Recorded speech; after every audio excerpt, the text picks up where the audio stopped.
it's Tom. This is the tester for the Manchester is Blue podcast. Doesn't that sound great?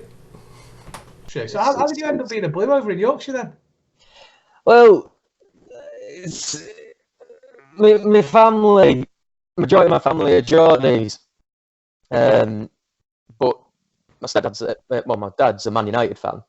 God knows how that happened. He has neno affiliation to Manchester or anything. But my stepdad came into my life when I was about 4 or 5 o'clock, and he's an absolute diehard City fan.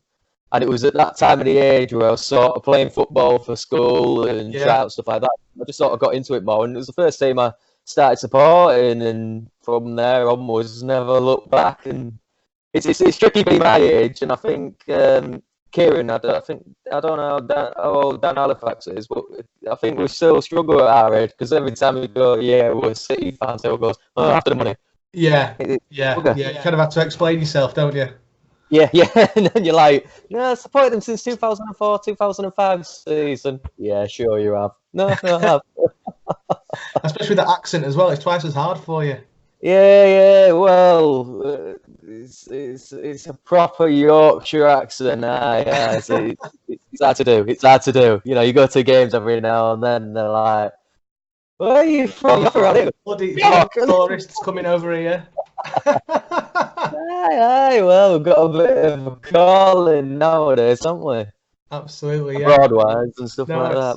It's funny, isn't it, how much we've grown over the years. It's bizarre. And I remember going away as a kid. I remember going with my dad and my stepmom I must have been about 10, and I was wearing a City shirt. Even though I was wearing a City shirt, I was said I'm from Manchester, and then straight away go, oh, Man United. And now it's the other thing. You're seeing the locals wearing City shirts. It's absolutely balmy.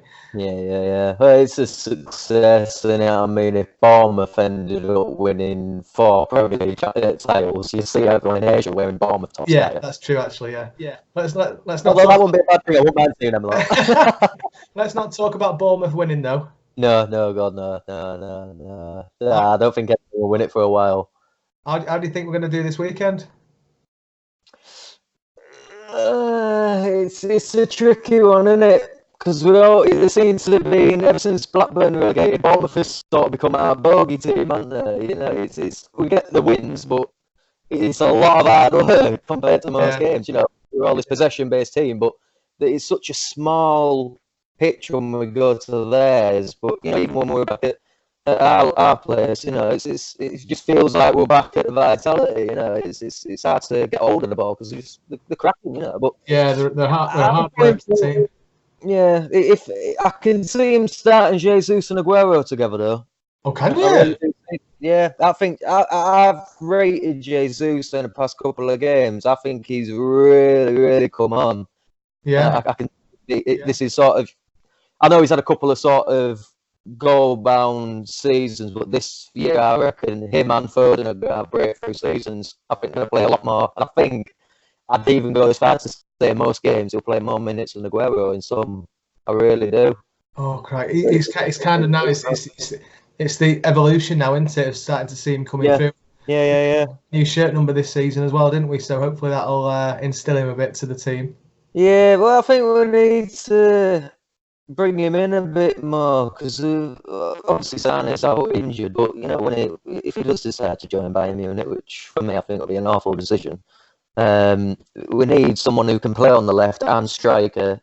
You know, and Jesus does that. He fits the bill. Even if we keep Aguero, because I mean Aguero is probably going to be it's 2 more seasons he's contracted for us, isn't he? I can see us going all out to get another top-end striker, and if Jesus can still play on the left and fill in for striker every now and then, he's going to be getting more game time than anyone on the pitch. You know, same amount of games who's unplayable at the moment, isn't he? Jesus doesn't seem like the sort of player to spit his dummy out over positioning, is he? I don't think he's happy just to play. He's passionate, isn't he? I mean, that game at the weekend, VAR, as soon as he scored that goal, before VAR came, as soon as he scored that goal, the celebration. It meant everything to him, didn't it? You can tell goals are his thing. And I mean, he had such a good Copa America as well. Yeah, that's for sure. It's one of them. I do, because I mean, it's a couple of seasons ago when we signed him, and he sort of had that break. I think it was Watford where he got his first goal, wasn't it? I'm not Sure, it sure, was to be honest. yeah. Not sure. Because when he scored that, I'm pretty sure all of us were like, this kid's got something. This kid's got something. And he never sort of got into that 20-plus goal season, did he? And I think this will be the season for him. Really do. Oh, I hope so. I hope so. Well, how do you think we'll do this season? What's your thoughts? You got any predictions? First. Yeah. I'm not just saying that because honestly, I think we'll walk apart. Liverpool, the game against Norwich found Liverpool's defence out for me. You know, if it was any other team bar Norwich, a lot more goals than that one goal by Pookie would have been scored. I really don't think they were up to it in the first couple of games, and you saw that at the weekend as well.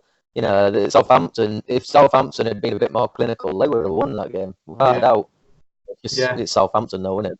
Downward spiral, but I do think we'll walk the park this year. Arsenal, for me, will be our closest challengers. Yeah, it's true. Actually, they're going to do really well. Aubameyang's going to have a great season by the looks of his start. He looks so quick and sharp as well. He's going to be dynamite this year. I just hope we look great against Spurs. I still can't, but I've come away from that game thinking, how have we drawn that game? I feel like we've lost. It's bad, isn't it? And I was complaining to the lads at work the other day. They're like, "Oh, you have won the last 15 games on the bounce. You know, give us a chance," type of thing. I was like, "Yeah, fair point, actually." Last season, though, that would have been a goal. Yeah, would have been a goal. Yeah, you know, that's how different it is. But I agree with it. I'm probably one of the majority of you who do agree with the decision. It was handball. The new handball rules are there. They've got to be implemented. The only thing that annoyed me about it was the penalty incident at the first half with Rodri. What was that? Should have been a penalty. Yeah, exactly. I mean, for me, VAR, as much as it's going on about checking all these things that have happened, they've got to help the referees out. The referees have got to be consistent before you implement VAR. You know, if the referee... Because, I mean, Sterling got booked for doing the same thing moments later. Yeah. If not, it's what Rodri had on him, you know. It needs to be a bit more VAR helping the referees before concentrating more on the big decisions. You know, it's got to be more consistent. I just can't help feeling it's just to cover the referees' backs a bit more. I'm just getting a bit sceptical of it now. I'm a massive advocate of it, but until these two things have happened against City, I suppose it's one of them. If it happened against Liverpool, I'd be pissing my sides, but because it's City, it's like, oh. Yeah. But at the same time, everyone says the same thing. What happens to us is going to happen to every other team in the league. I hope so. I mean, the amount of goals. I mean, I think they said it was about 10 goals to Liverpool last season would have been out from VAR this season. Is that right? It was something like that. Yeah, I'm sure it was 9 or 10 points would have been. I remember it being, Liverpool. Especially the fouls and little fouls and niggles and penalties and stuff like that. Yeah. Makes sense. Rodri's looking good, isn't he? He was cracking, wasn't he? I'm surprised he took him off. I really was. I think that was the down point. I think we were sort of first half was a bit weird, and then second half we sort of kicked on at the beginning, and then halfway through the second half it just sort of went. You know, over the last 5-10 minutes, we sort of kicked into it. You know, to get that goal. Without, you know, Rodri was winning balls, creating play. I mean, some of the one-twos he was playing with the midfield were fantastic. You know, it's just I know he's got to get fit and get used to the league. And he's same with Cancelo. I mean, Cancelo, he's looking the proper sharp thing. He's a proper Zabaleta right back. Yeah, we've got a little Zabaleta, aren't you? We all love yeah. Without doubt, Zab man, definitely. I love to, I love Walker, but I'd love to see him start this weekend. I'd love to see what he's about. Yeah. I mean, talk about him. He's got to play, He's got to play at some point. And this is the problem with fantasy football with City. You never know, do you, with Pep? just absolutely no chance of, like, Aguero was on the bench the other day, wasn't he? And it's just like, I captained him, and it's just like, for God's sake, what's that? You just can't. Ronaldo in the first game as well, wasn't he? Know, who would have thought they'd drop him of all players? Bloody hell, absolutely. But no, well, it's been lovely talking to you. It's a cracking trial, this. Yeah. At least we know it's recording. I hope so. Well, it's still recording, which is fantastic. Now it says on my screen here, after the call, the recording will be posted on your chat and will be available for 30 days. You can download it. You can download and save the recording locally at any time during the 30 days. So I'm fingers crossed that when I press the red button here, it's going to save this conversation. If not, I'll be ringing you back. Well, nice to meet you again, Tom. How are you doing? Lovely. You're a good lad. Smash it. Yeah, not too bad, not too bad. Fine, Keep out of trouble. we'll try and get us a couple on when it's convenient for everyone. But I'd like to do this on a weekly thing. I think it'd be really good. Yeah. So I think we got a lot more questions from people on the page as well. You know, to get a bit more find out about them and about us as well. Yeah, absolutely right. The proper fans. Cool. All right, mate. Well, it's great talking to you. I'll speak to you soon. Hey, all best, mate. All Have a best. lovely night. Catch you later. See you in a bit. See you in a bit. Bye. Bye.